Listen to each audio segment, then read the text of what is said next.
Everybody, welcome to MFSN the Hub's Week 10 Fantasy Strategy Show. It is Week 10 already, Ross. I feel like this season is flying by, but first I should introduce you. Everybody, Ross the Boss. Ross the Boss, everybody. Hey everybody, I'm Ross the Boss, and welcome to MFSN. I'm excited to be here, Kasey. I usually get to host the show, but today I'm just the guest host. I'm the co-host, as they You're say. simply the guru today. I'm simply the guru, but we'll talk strategy. We'll talk about what you can be doing in the middle of the season to make your team better and how you can win your season right now. Yeah, I mean, it's Week 10. There's only like maybe 4 or 5 weeks left in your regular season before the playoffs start. So we're actually into almost the home stretch of the regular season. What are the important things that you should be focusing on when you're evaluating your team at this point? Well, you want to make sure you have the horses to win the season. I mean, the most important thing is like who's healthy, who's not. Justin Jefferson, supposedly he's back at practice. He has a guy who can throw him the ball. Is it worth picking him up or trading for him? Probably. I think he'll probably do pretty well when he comes back. I don't know when he's coming back. They say it could be next week or the week after. But I feel that you got to make sure that your team and your roster is prepared to win the season. Yeah. And sometimes you got to make trades to do that. If you're weak at wide receiver or weak at running back, I'm not too worried about tight end. I think tight end is more of unless you have Kelsey or Andrews, I think it's like a more revolving door. You know what I mean? I wouldn't focus on tight end or kicker or defense. I mean, you could throw that out. I mean, you can pick that up anytime you want. You got to make sure you have a quarterback, top tier. And we'll talk about that too. Top, right? Yeah. I mean, we'll talk about that. I mean, there's some guys like CJ Stroud, who I feel is like a top tier guy right now. He's playing like a top tier quarterback. He definitely is. Yeah. So, I mean, there's guys like that you can go out and trade for. If you don't have a top tier guy, if you have Geno Smith and you have like, I'm trying to think who else is like just mediocre, let's say Mac Jones or somebody like that, you're not going to win your league. So you better start trading now and try to get those top tier quarterbacks because that's the most important thing, especially at the end of the season. So most people are, good afternoon, Albert. It's good to see you as always. Thanks for joining us. Albert. Most people over the next week or so are coming up against their trade deadline. So I thought we could spend some time today because let's be honest, you and I do a waiver wire show every Tuesday. We talk about 5 or 6 names at least that we should target. But after 1 or 2 names, we're really grabbing at straws for people who can be impactful going down the stretch of the season. So the easiest way or the most effective way probably to strengthen your roster would be through trades. Don't you agree? Yeah, I think trading right now is really important and making those offers like now. I mean, you can't wait. You got to do it now before the games start on Sunday. Yeah. I mean, yes. And you got to look at your roster and find out what part of your roster, again, if it's running back, there's a lot of good running backs out there that are having subpar years so far. Pollard, especially for the Cowboys. And even like Henry also, I mean, he's not scoring touchdowns. So all these guys in your mind, you're saying like, oh, they're over the hill. They're not playing well. Well, it doesn't, it's going to, their stats will equal what everybody thinks they are by the end of the season. So that being said, you want these subpar guys right now. You don't want to pick up the guys that are having if you're trading for Christian McCaffrey, you'll be trading your whole team away. So you don't want to do that. Right. So here's a question for you. Would you go with Trevor Lawrence or CJ Stroud this week? For me, it's pretty obvious. Go ahead, Kasey. You answer it, and Trevor Lawrence is going against San Francisco coming off a bye week. I think that's going to be, a really tough game already, and they have not been playing all that well offensively, whereas CJ Stroud just had a record-breaking week. They're going into Cincinnati, which is a tougher game, but he's got weapons and he's hot right now. I don't think it's very close. I think CJ Stroud would probably be a top 5 or 6 quarterback going into this week. And Lawrence is somewhere in that 10 to 12 range. I mean, I agree. I mean, the Bengals, when they're winning at halftime, they're like 19-0 the past 20 games. I mean, it's like an unbelievable stat. But CJ Stroud will score points. Burrow will have points. It's going to be a high-scoring game. And to me, I think Lawrence has been a disappointment this year. I mean, he's somebody that I had like not top tier, to 2-tier. And he's not been playing like a 2-tier quarterback at all. And CJ Stroud's been playing like a 1-tier guy. So I would just ride CJ Stroud until the whole season. I mean, it's no decision. Yeah, now if he's your number 2 quarterback to Mahomes or somebody like that, or Burrow, then you obviously don't have to do that. Let me ask you a question about, you just said Mahomes. Would you even look at the matchup who Mahomes has and Stroud has? If you have both, would you even consider starting Stroud over? Just asking. No, and isn't it weird that that's a question where you have to actually pause before you answer? And that's probably the answer for you. I mean, I would still start Mahomes. You know, Mahomes no matter what. If he's playing, because he has Kelsey. If he's playing, okay. Yeah, CJ Stroud is like the floor for the two of them. Mahomes' floor is much higher than CJ Stroud's. The ceiling might not be that much different. In fact, Stroud might have more weapons in some ways in his receiving core at this point than Mahomes does. But Mahomes is gonna get you 250 yards and 2 touchdowns. I always say 300. I mean, the guy hits rolling out of bed, you know, and so I would still start him regardless of the matchup. Yeah. But he's, I mean, look, if you look at the numbers, I think over the last 6 weeks, I think Sam Howell's numbers are just as good as Mahomes. I agree. Mahomes is having another subpar year, and Stroud is breaking every record as a rookie. I mean, every time he goes out there with the 4 touchdowns, he's having a subpar fantasy year because Mahomes? Oh, totally. Mahomes is still playing great. He's doing what the team needs him to do. Yeah. I mean, by the AFC right now, I think they're the number 1 seed, of course, and I think they're playing great. I mean, there's no doubt. So let me ask you this. You know, I'm on the record for talking about how Kellen Moore going to Los Angeles Chargers was going to be. You said San Diego, put $1 in the. I didn't finish it, so I'm only putting 50 cents in. Is going to be huge for them because it's going to hurt Dallas. And up until the last few weeks, I think you saw that pretty clearly. With Sam Howell doing what he's doing, and you're seeing Kansas City's offense not being dynamic, what does that say about how important Eric Bieniemy actually was to that Kansas City offense? I mean, totally. And the question is Bieniemy going to be at Washington at the end of the season? I mean, they're going to clear house. Riverboat Ron's not going to be the coach of the Red. I didn't say it. See, I said Red. I said Red. You didn't correct. Of the Commanders, and he'll be fired. Unfortunately, I love Ron Rivera, big fan. But Bieniemy might be promoted then. I think they're going to hire somebody from outside. I think Bieniemy will probably get a head coaching job somewhere else. Yeah. You know, they have new owners. They want a whole new attitude there. They want their own coaches and everything else. So as much as I love Eric Bieniemy, I can never say his name that well. The ex-Colorado running back star. Yeah. He probably won't be in Washington next season.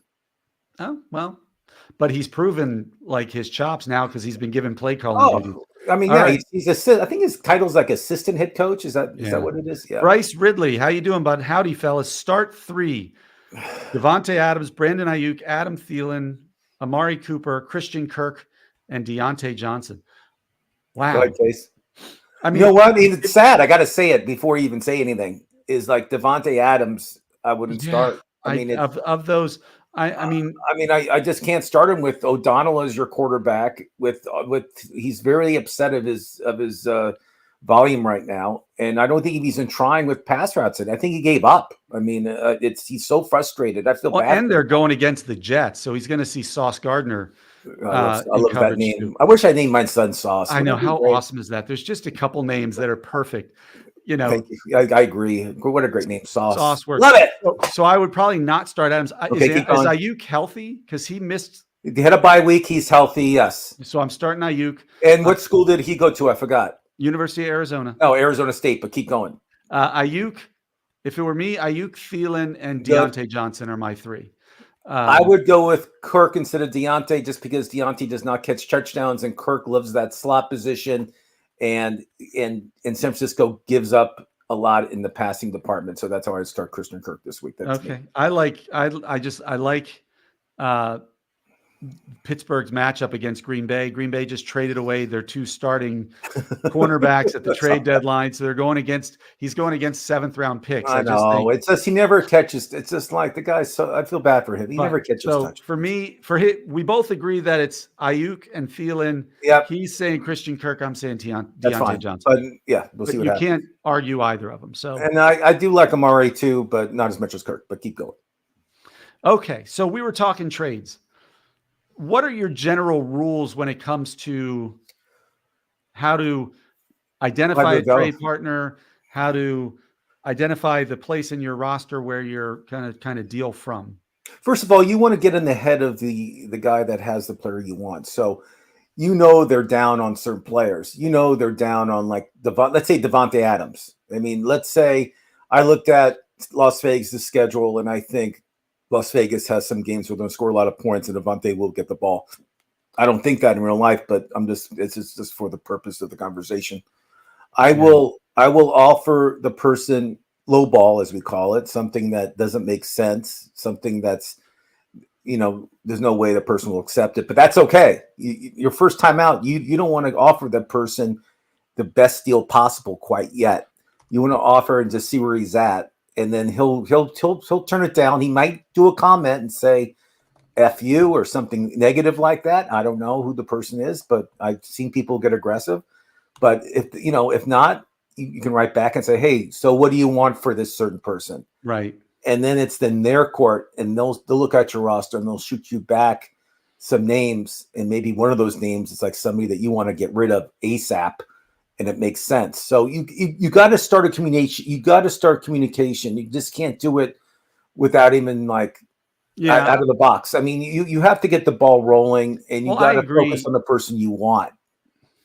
I mean, what I like to do, and I agree with you, I think there needs to be conversation about it. I hate when I just get a trade offer in my email without anything in the comments that talks about why they're doing it, what their thinking was. And then I hate people who reject without explaining why they're rejecting a trade. Yeah.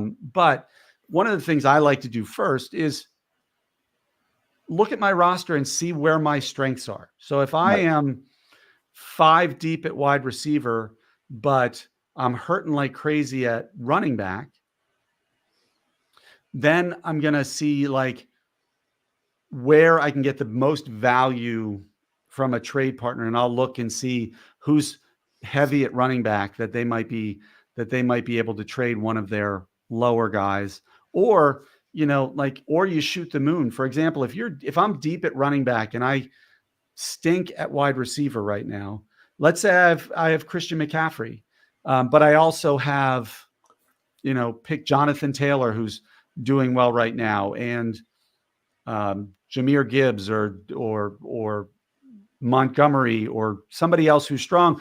I might go to the guy who needs a running back bad, but has 2 number 1 receivers and say, I'll give you Christian McCaffrey for Stephon Diggs, and kind of go the other way. Instead of trying to get their lowest startable player for my lowest startable player, I might say, let's just go start at the top. But conversation is key. You have to, ideally, the person you're trading with. And if you have their cell number, you can send them a text or a message ahead of time saying, hey, I really need a running back. I noticed you have depth. I'm interested in X, Y, or Z. What are you looking for in return? And try to have a conversation before you even make the offer. I think that becomes pretty important, because then the person knows you're up front and communicating. I agree, you don't give away the farm the first trade offer. I don't agree with a low ball offer, because I think that just irks. Not low ball, but you don't want to give your final offer in the beginning. You don't want to say, okay, there's no way this person's going to turn this down, and you put all your chips on the table, and then the person turns it down, and you have no place to go. There's no other players that you can offer that you feel that are suitable for this trade to happen. It's not lowballing. It's just, let's say it's like a little advantage you making the offer first. Yeah, no, I hear you. One of my rules that I like to live by, if at all possible, is to make sure I'm always getting the best player in the trade. Right? I Right. don't want to. Now, a trade like Christian McCaffrey for Stephon Diggs, you can argue who's the best player in that trade, but they're comparable enough at their positions that it's fair. C-Mac might be a better football player than Stephon Diggs, but from a fantasy perspective, they add similar value. I don't want to be the guy who's trading one to get three lesser players back. Right. Because you're better off keeping that one and then choosing two waiver wire targets who are going to get you just the same points as the three guys you're trading for to do it that way. So, but trades have to be, sometimes you have to bite the bullet. You can't be emotional when it comes to fantasy football. You can't have an unhealthy attachment to your players and say, and you have to be realistic in how you value them and be realistic that you're going to have to lose something to gain something. That's the hardest thing. I hate when I get these you like to call them the Dan Ratner trades where they picked him up last week off of waivers and suddenly they're offering for your second round pick, right? I just picked up, this guy, Keaton Mitchell, who was great last week. He could be the best thing since sliced bread for the next 4 weeks. You're absolutely right. But he's not worth CeeDee Lamb. But that's not at all. I mean, you gotta keep the guys that are proven. I mean, not like the Keaton busters that you just said. Keaton Mitchell. I know. I just said that. I know you did. I'm letting you have I give nicknames. I mean, you're Vlad, and we give everybody. So Keaton, yeah. I mean, he's a flash in the pan. He has no track record, and guys like that, their trade value is very, very low, especially in a crowded backfield in Baltimore. But yes, I mean, you got to be active. You got to mix your roster up because players fluctuate. They really do, and it's kind of like a graph. You see those graphs of stocks go up and down, up and down. It's same thing with football players. I mean, they have good weeks and bad weeks, and you got to during playoffs. I even look at schedules, how the last 5 games are and who they're playing. I mean, if somebody's going to Buffalo to play in the snow, that's a horrible fantasy matchup in any time, just because Buffalo in the snow and winter, it's going to be a low scoring game, and which means there's not going to be many fantasy points. So, but if your team's going to, like, say, Los Angeles or going to like warm weather places or dome places like Atlanta, I mean, yeah, that's a big advantage during the winter months, especially. So yes, you got to look at all that stuff. All that stuff comes in play, especially with kickers in the wintertime. It's horrible. Don't give me a kicker in Buffalo, whatever you do. Ross, your best man, Christopher Atwater, just posted a question. Roll Tide, yep. Which rookie players who are not being utilized or not putting up big numbers because they're rookies would you want to own in Dynasty? Well, the one that comes to mind immediately is Bijan Mustard. I mean, he is, first of all, Arthur Smith's an idiot. So I'm saying that up front, Atwater. I mean, he has 2 handoffs within the 5-yard line during the whole year. Bijan. Yeah. I mean, Arthur Smith he's just an idiot. Is amazing at taking really talented rookies and then making them irrelevant. He did it with Kyle Pitts. He's done it with London, and now he's doing it with Bijan. It's funny. It really is. So Bijan he's the guy that comes to mind. I mean, this guy, Hall of Famer before he was drafted. Bijan Robinson certainly has to. And now he's not even getting the ball. I mean, Algiers is good. I'm not putting him down. I think Algiers is a good running back, good guy to have in the second position. Yeah. But Bijan comes to mind. Bijan should be getting 20 touches a game. And as soon as they fire Arthur Smith, who the coach is, the first thing he'll do is make sure he gets 20 touches a game. I mean, there you go. Maybe he has Bijan Robinson and Jonnu Smith confused. I don't know. But no, so Bijan Robinson, certainly I agree with Chris. Anthony Richardson, I know he's hurt, but you're talking about somebody who's not putting up big numbers right now. That's somebody you want in Dynasty. I think Jackson Smith-Njigba, the wide receiver in Seattle is somebody who's not being utilized that you want. You can say that about a lot of those wide receivers. Quentin Johnston, in Los Angeles, not San Diego. God, I wanted you to say, I want that other $5 in that bucket. I know you do. So those are some. They use Jahmyr Gibbs well Well, Montgomery was hurt. Well, Montgomery was hurt, but Montgomery's back this week, so we'll see what happens. That's the thing. I mean, Gibbs, God, I told people, sell him. As soon as he had that huge game on prime time, get rid of him immediately. Well, we'll see how he does. Yeah. Other rookies. I think Jonathan Mingo in Carolina is going to be good. I like Mingo. Love the name. I would like to target. He's not being used a lot right now. Am I missing anybody? Who's not being used Zach that much? Charbonnet is probably somebody I would target. Who's not being utilized. I mean, didn't really prove that much. He had one good game. I mean, nothing fantastic. I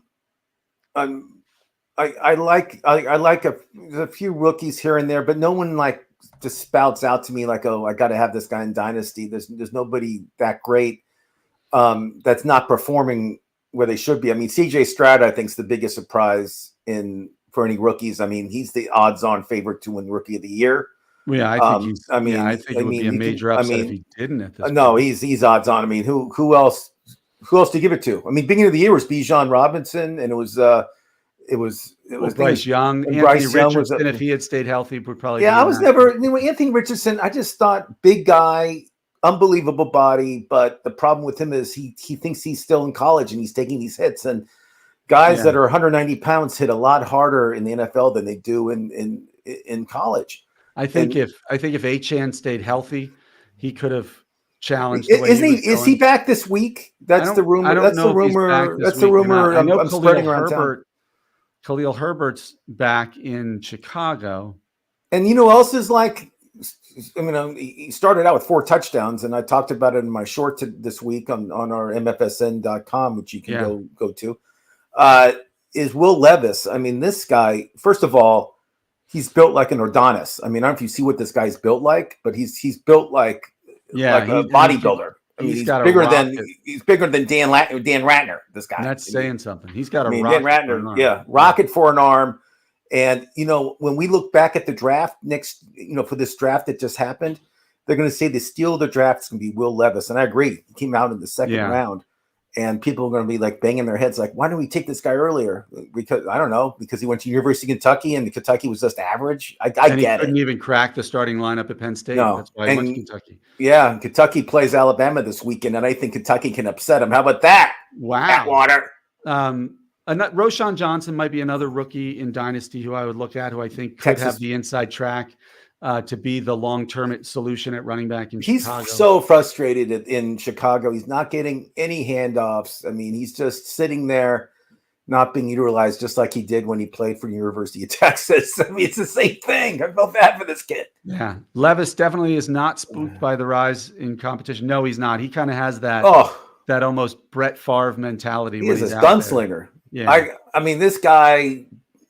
Yeah, I'm glad I drafted him in our dynasty late. I just took him off my taxi squad. I'm starting him this week. Hear that, folks? Flash the bone. Kasey Scheinfeld is starting Will Levis. Well, my quarterbacks included Daniel Jones, included Russell Wilson, so I needed that badly. Okay, I like it. Okay, good. I don't have a good quarterback in that dynasty league, but I'm hoping Will Levis changes that. So those are some of the tight ends.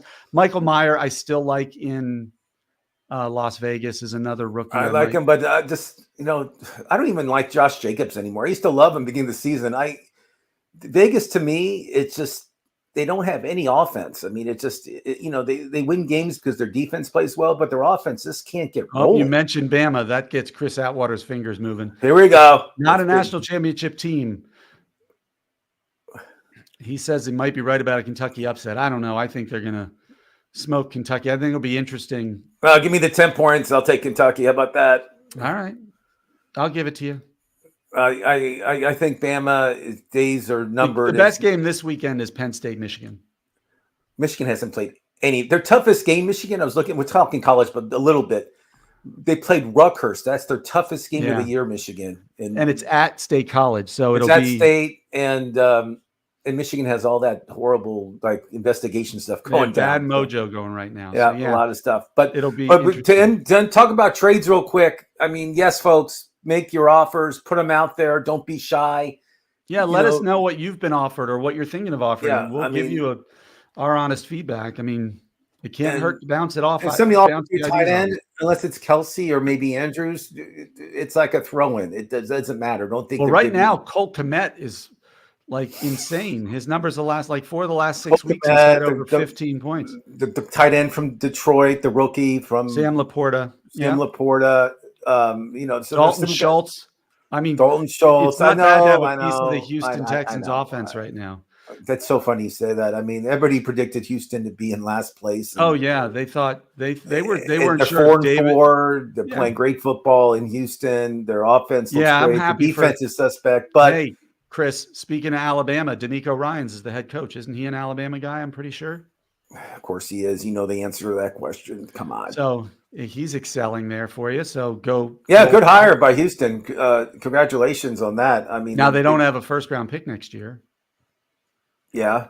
Didn't they trade that to Arizona? Arizona has 2 now, and so does Arizona traded one away. So yeah, I agree. Now, do you think Tommy DeVito is the future quarterback in the NFL? Do you think this guy will be a top-tier quarterback someday? Never. Okay, no. Okay, good. I am starting him in our Dynasty League this week, but keep going. So he's saying he swapped Chuba Hubbard for a 3rd rounder. That's in Dynasty, I'm assuming you're talking about. Of course. I don't mind that. I mean, look, Dan and I have a theory about running backs is that they're pretty expendable until you're ready to win. And Chris, I happen to know kind of what you're in the Dynasty League with us. I know what your approach was to building your team. So you're not in a position to win this year, maybe even next. And so accumulating picks for you is wicked smart. So yeah. I agree. No, I don't think Tommy DeVito. I think the Giants starting quarterback next year will be either Caleb Williams or Drake May. I'm not sure which one. I like it. I like Drake May. And I think Drake May is the best quarterback coming out of college. How about that? There you go. Although I would rather, if the Giants have the 2nd pick. Yeah, I'm listening. Marvin Harrison, and then look at like Quinn Ewers or somebody like that in the 2nd round and see if they can develop a quarterback that way. You don't get a Marvin Harrison to come around very often. You can't pass up. I agree. And I think the quarterback position, a lot of teams are looking past the quarterback position. So yeah, I think there's 5 or 6 good quarterbacks coming out. So I think you can get somebody. Here's one for you. Yeah. Team Money reacts. Do I trade Eckler for Bijan and Breece Hall? Is this not Dynasty, correct? I'm assuming it's a redraft. Eckler. And he said his running backs currently are Eckler, Joe Mixon, and Javonte Williams. So tell me, it's Eckler for who now? For Bijan and Breece Hall. I actually would do that. I agree with you. I would do it also. I think because Eckler's been a disappointment this year. Let's be honest. Now, that doesn't mean he can't turn it on the last 4 or 5 weeks, but Breece Hall has been great when given a chance. And we know what Bijan's ceiling is. And if Arthur Smith can get his head out of his patoot, maybe Patoot, nice. And I think all this press coming out about Bijan, I mean, we live in I live in LA, you live in Pennsylvania, and I see that stuff about Bijan not getting the ball here in LA. I'm sure in Atlanta, they're all over the coach. So I think he's going to be pressured giving Bijan the ball. I mean, they play, I think, Arizona this week, right? Atlanta's in Arizona this week. So they should be running like crazy against that team. Is Atlanta in Arizona? Let me see. Why don't I see it? I'm pretty sure. Atwater told me. Yes, Atlanta, Arizona. Yeah, and Arizona kind of, I don't want to say it, they kind of gave up on the season. Yeah. And if Murray plays, it won't make a difference. If you have Murray won't make a difference in real life football for them. I think they're still destined to be one of the 2 or 3 worst records in football. But from a fantasy perspective, not only can he, like for somebody like me who's stuck with Daniel Jones out for the year, or you who had Kirk Cousins, like he's a guy who can give you 18 to 22 points. And on top of that, does he make Hollywood Brown relevant again? because that's who's suffering. Does he make Zach Ertz or Trey McBride relevant? Michael Wilson, does he suddenly become a part of it? I don't know. We'll see what happens on Sunday. I think he's starting, so we'll see what happens. I And mean, if you I have would him, certainly grab him if he's out there, and Yeah. I might even start him. Like, wow, Casey well, Scheinfeld starting him. depends who you're running out there. If the quarterback position this year is worse than it's ever been as for as long as I can remember. What, have 11 rookies started this year already? It's been 11, and it's just been like every quarterback. And then the non-rookies are like Brett Rippon has started, and Well, he was cut. He was cut this week. I know, but he still had to start. Taylor Heineke started. Taylor Heineke. I like Tyler Heineke. Just so you know, I think he's a legit quarterback for Atlanta. I think he makes really good choices sometimes, too. I don't think T Money wanted to say, what about Bijan and Connor for Eckler? Connor's back this week. Yeah, but it's still a no. I don't want Arizona's offense. And Connor could be hurt. He's coming back from an injury. He could be hurt again. Breece Hall is at least healthy. So that's here are the three teams I stay away from. Ready? New England, you don't want anybody on that team. Arizona, you don't want anybody from that team. And when I say it, I know you're going to start crying. The New York Giants, or the New York Jets. I like Breece Hall. That's not the true. Atlanta Falcons. I like Breece Hall, and I kind of like Waller if he's healthy, but he's not. On the Giants, you mean? Yeah, on the Giants. Yeah, they put him on the IR. So no, T-Money, I wouldn't do it for Connor. I would make sure I'm getting Breece Hall. There you go. Okay, good. So tonight we have a game. Maybe probably the worst game. I'm watching hockey. The worst game of the year. Yeah, I'm watching hockey. I'm not even watching the football game because Fields isn't even playing now, from what I understand. So it's going to be Badgett against Bryce Young. Yeah. It's going to be a low-scoring event. It's going to be under 38. That's the over/under. It's going to be a turnover machine for Carolina. They'll be fumbling. They'll be throwing interceptions. They'll be doing a lot of stupid stuff. Chicago's defense has looked okay.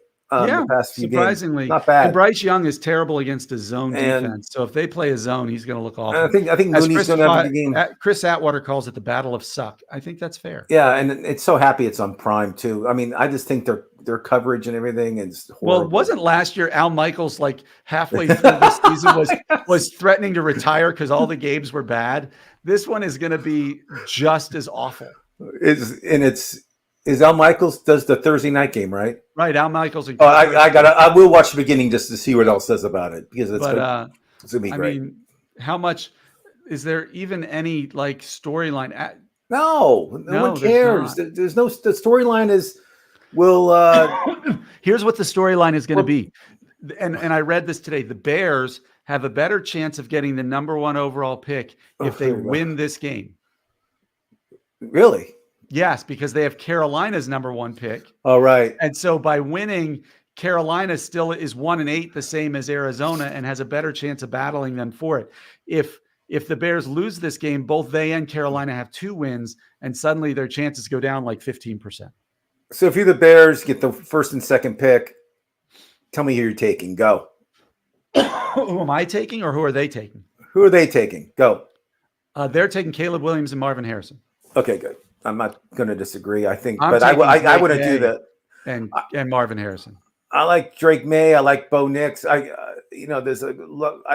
not sold on Caleb Williams. I'm taking Marvin Harrison and whoever the best offensive lineman is going to be. Marvin Harrison is in the league by himself, and then there's 5 or 6 quarterbacks that are in the same league. Yeah. So there you go. Yeah, he's the equivalent of when Christian McCaffrey came out, but because he was a running back out of Stanford, he slipped to was he in the teens or was he? He was like 14, 15. Yeah. Even though he was clearly the best football player in the draft, I feel that's Marvin Harrison Jr. Oh yeah, I mean, because wide receiver is more valued, he'll still go too. I think his dad played football. There's a rumor going around. Yeah, he wasn't bad. I heard he wasn't bad. He was okay. He was okay, but I think we're done with the trade segment. Games this weekend. If anybody has any questions, who they should start, who they shouldn't start. Strategy-wise, too, we're here for you. We'll be happy to answer a few questions, not all of them, but some of them. And if Chris Atwater wants to ask us, he asked what your over/under is on interceptions tonight. Young will have 2, and the I think there's quarterback going to be 5 total. And I think the quarter. Well, the thing is, so my over under is 4. That's the what thing I'm is this. I over mean, under. I'll be honest with these. They'll be using the tight end a lot tonight. The tight ends are going to be used on both teams a lot with short passes, and you'll see like people like Chuba Hubbard getting short passes. Running backs will get the ball. They're not going to throw the ball. The only person I see getting a lot of volume receiving wise is Adam Thielen. I think they'll force it to Adam Thielen, and I think Cole Kmet's going to get the most. But it's tight end, tight end, and I think Carolina's tight end. What's his name? He used to play for the Bengals. I forgot his name, but he played for the Bengals. He'll get a lot of volume too. But there you go. There'll be interceptions, yes, but not as much as you think. Won't be 5, but it's going to be a boring, horrible game to watch. Yeah, I'll be watching hockey. There's a lot of hockey on tonight, guys. I'm excited. The Kings beat Las Vegas last night. Are you a Kings fan? I root for the LA teams. I root for, except for the Dodgers, but I do root for the Kings and Ducks and the Lakers. No, I'm a Laker hater. Right. I'm a Clipper guy. You know that. I'm a Clipper guy. You know that. Okay. How do you like James Harden on the Clippers? Not to talk basketball for a second. Ooh, you brought it up too. James Harden has done nothing in the playoffs. He disappears. So we got this is who the Clippers have. Are you ready? They have George, they have Kawhi Leonard, they have Westbrook, and they have Harden, who all love to shoot the ball. Yeah. They're all shooting guards. They all play almost the same position, and there's not enough ball to go. I mean, there really isn't. Who's the mastermind behind this team? I don't even know. It just doesn't make sense to me. I don't know. It's just too much ball, and they don't have any rim protectors. I mean, they're 0-2 with Harden. They haven't won a game yet with Harden. Knicks beat them. You know. Have you watched Maya? Yeah, amazing. Is he? I haven't seen him yet. I mean, he just towers over everybody. He blocks shots. He had over 30 points a few nights ago. I mean, this guy's the real deal. You got to remember, this guy played basketball against grown men when he was like 16, 17 years old in France. He was already 6'9". He was just a monster. But yes, you should at least watch one game. I don't like San Antonio. I think they're boring, but you got to watch one game. But let's go back to football, Kasey. Okay. Any other big news? I mean, we talked about it Tuesday. I still think that Minnesota, who can still make the playoffs, I feel they still have a really good chance of making the playoffs. And especially with Josh as their quarterback. Well, yeah, they're 5-4, and the bottom of the NFC is awful. Yeah. So and they just took Justin Jefferson. They designated him for return. Do you know what that means? I don't get that means they have 3 weeks to add him to the active roster. Okay. If they don't add him in those 3 weeks, he's out for the season. But I can do it like this week if I want to add him. Right. Yeah. Okay. I just didn't. They took him off the IR, but doesn't mean he's playing. I was like, I didn't understand what they were talking about. But what other games are you looking forward to this week, Kasey Scheinfold, to watch, or even maybe even if you think another team's going to win, maybe even gamble on? Oh, I don't gamble, but you don't gamble, but mind gambling. I'm looking forward to your Bengals against Houston. I think that's going to be a fun game. Yeah.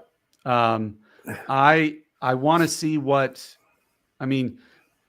Stroud just threw for 455 yards and 5 touchdowns against Tampa Bay. I want to see what the other rookie, Will Levis, can do against him because he's kind of a gunslinger too. So that one I like. I am not looking forward to my Giants going to Dallas. 17 points in NFL game. 17 points, Kasey Scheinfold. Isn't that crazy? I think, and I might actually take Dallas. I would stay away. Stay away. I want to see. I think the Lions Chargers game could be a shootout. That'll be fun to watch. Lions Chargers. Yes, but the Lions are in LA. Yeah, and the Lions never play that great. They really don't play well out of Detroit. They don't. Yeah. And like you said, Montgomery's back, and the backfield will be a little crowded. So, Gibbs is not going to get all those points that he got when Montgomery was gone. So don't feel it's the same guy. It's not going to happen.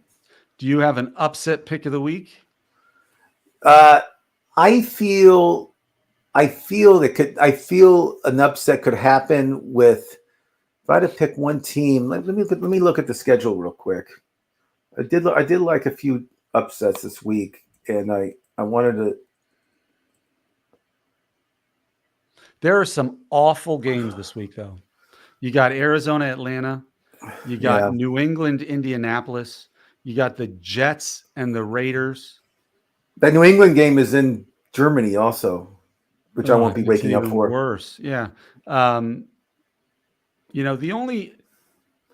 Yeah, I really don't have any like huge upset. I mean, all these games are just horrible. I wish I had like somebody I think will really win, and I'm not going to say, oh, it's going to be Dallas over the Giants. And I wanted to look at the schedule. Maybe Jacksonville beating San Francisco. San Francisco's lost 3 in a row. They had bye week to go over their mistakes, and Jacksonville's offense is not playing that great. I mean, they're not this unbeatable team that they really thought they were going to be. I think the Niners are going to win that game convincingly by like at least 10 points. All right. So Chris Atwater needs your help picking 2 of 3. He understands they're not a great group of 3 that you have to pick from, but he's stuck with bye weeks, these players. So it looks like it is Achane, Najee Harris, or Javonte Williams. He needs 2 of 3. Is he back? Achane is the Texas A&M star? Is he playing? Yeah, he's supposed to play. And who's Miami playing? Who's Miami playing? Who's Miami playing? Who is Miami playing? I thought they're off. Are they off this week? Are they? I don't know who they're playing unless I totally never read it and I skipped it every time I saw their name. But I doubt. Yeah, they're on a bye this week. Okay, so Achane, I would not start. It would be Achane then. There you go. Good call. Achane, I'm like to myself, Javonte and Najee Harris. Well, that's a hard decision, Kasey Scheinfeld. How did you do that? You're unbelievable. I'm like looking for the defense on. I'm like, why aren't there any projections? No, there's no Miami. And Hill has a week to get better, so he'll be fine. Tyreek Hill's somebody I would love to go after too. If I think he's going to finish off strong. I think Jalen Waddle will too. Yeah, I think. You mentioned Waddle. You got to do the impression. Okay, thanks. All right, Ross. Well, dude is trying to look. T-Money's in trade negotiations while we're going it. Love it. Dude isn't trying to. I hate when they change their mind. So what about Eckler and Debo for Hall and Bijan? Eckler and Debo. Eckler, top tier running back. So right now, he has his other wide receivers are Chase and Waddle and Puka. Oh, wow. He has Rashee Rice, Jackson Smith-Njigba, Christian Watson. Watson's worth nothing, but I'm not a huge Debo guy. They're not using him remember he was getting the ball 10 times a game. And he was in the backfield. Once they got McCaffrey, Debo's role went to crap. It's away. There's no more Debo. So I Debo might do Eckler and Debo for Hall and Bijan. See, but your wide receivers would then be Chase, Waddle. Yeah. You need 2 flex. Right now you have Puka and Debo. So you could put Mixon in your flex. Yep. It's not a bad deal. Rashee Rice there, Javonte Williams. So here's my question for you, Team Money. Why are you trying to target 2 running backs? Is it because Mixon and Eckler have been underperforming? I guess. Because you have Javonte Williams on the bench. But Bijan hasn't done anything either. It's like you're getting Bijan and you're saying to yourself, oh, it's not going to be better than Eckler, or you're not improving your team that much. Bijan, I like the ceiling of Bijan and Breece Hall. I do too, but I don't think that ceiling of Eckler and Debo, but it's a question of I don't know. I feel Eckler is just his volume. I mean, look how many times they threw the ball to him and all the times he dropped the ball last game. Yeah. I mean, he must have dropped 4 balls. I mean, but they still throw it to him. They're not going to take him out of the offense. So Eckler to me is just like he can have like 2 or 3 weeks coming up where he can have 30 points. I mean, this guy. Yeah. I really don't want Bijan. I have him in some of my leagues. Money. It sounds like we talked ourselves out of the trade. Stick with Eckler. Stick with Eckler. Maybe try to turn Wow, you even have Kelsey. Damn, this team is good. Is it 4-man league or 8-man? Oh, 8-man. Okay. So yeah, I would stand pat. I would Maybe stand try pat to too. turn. The grass always looks greener, Kasey Scheinfeld, and people just don't understand that it's all about how many times you get the ball. And Eckler, yeah, I wouldn't do that trade, T-Money, because you're not winning. No, you're not winning the trade. And Bijan, beginning of the season, you would have done the trade. I get it. I mean, he was like a first-round pick and everything else, but Arthur Smith, there's something going on. Yeah, I don't know if it's like coming from Bijan about how many times he wants. I don't know what's going on. I really don't, because I never seen a first-round pick not get the ball like at least 15 times a game. Never seen it. Yeah. What's the question? There are no more. I think that's it. I was just looking. Oh, okay. You're looking. Yeah. So don't trade. All right. Thank you, T-Money. It was great having you on here. Please join us again next Tuesday, because we are done for today. Let's go enjoy this weekend of football. Happy Veterans Day to all of our veterans out there. Thank you for your service. Is that today? No, it's this weekend, though. We won't see them before then. Oh, okay. Is it Monday or is it a Sunday? When is Veterans Day? Today is the 9th, 10th. Saturday, I believe, is Veterans Day. Thank you, Kasey. Okay. And so enjoy some great football this weekend. Tonight, not great football. Watch hockey. Watch hockey. If you like college basketball, maybe there's a good game on there. The NBA might have a game or two. NBA has Atlanta is playing in Mexico City tonight. There you go. The altitude. You know, Mexico City's 2,000 feet higher than Denver. Did you know that? I know, yeah. I mean, how do you? I only know that from soccer, because when the U.S. men's national team would go and play there, you get go. Smoked. But we will be back Tuesday, 4 p.m. Eastern, 1 p.m. Pacific, for week 11 of our waiver wires, where we will try again to find some gems, find some diamonds in the rough for everybody. I hope you all have great fantasy success this weekend. Dominate and get ready for the playoffs. Ross, playoffs. Thanks for the entertainment. Thanks for the knowledge. You're the best. I will see you on Tuesday. Go Giants. Up.